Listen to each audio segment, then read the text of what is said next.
carried away by craftiness. That's what we're going to continue to talk about today on Strength for Today. Wednesday, January 23rd. Tonight is Wednesday evening prayer service, 7:30. Come join us for a time of singing, praising, prayer, and preaching of the Word of God, and we'll have a great time in the Lord. Carried away by craftiness is what we were talking about yesterday. If we listen to men, we get carried away. If we listen to God, we find consistency. We find the stability we need to move on. 1 Peter chapter 4, verse 1 says, "For as much then as Christ has suffered for us in the flesh, arm yourselves likewise with the same mind." We need the mind of Christ. We need his mind today. And we need to trust him and think his way. For he has suffered in the flesh and hath ceased from sin, that he no longer should live the rest of his time in the flesh to the lust of men, but to the will of God.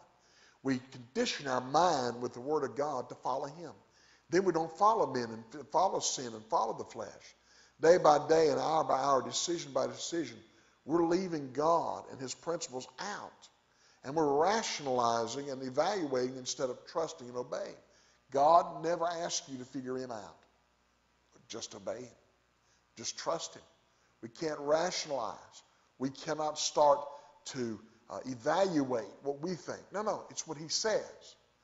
If my mama thought I was evaluating her, she'd bust my hind end. She'd say, "Why are you hesitating?" I'd say, "Well, I'm trying to figure out." Whop! Get busy, boy. You know, we're not to evaluate God. We're not to rationalize God. We're to do what he says do. He's higher than we are, farther above our thoughts and ways.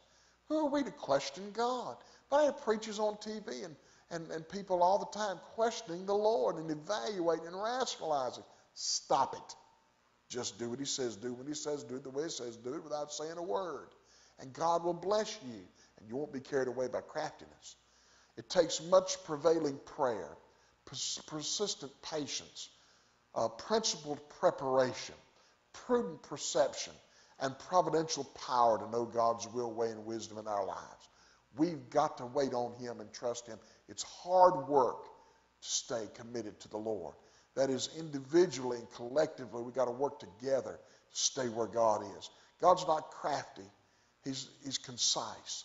There's no wiggling room for deception. You're cut and dry, true or false, right and wrong. God makes it clear. Satan is the one who has many choices and shades of gray.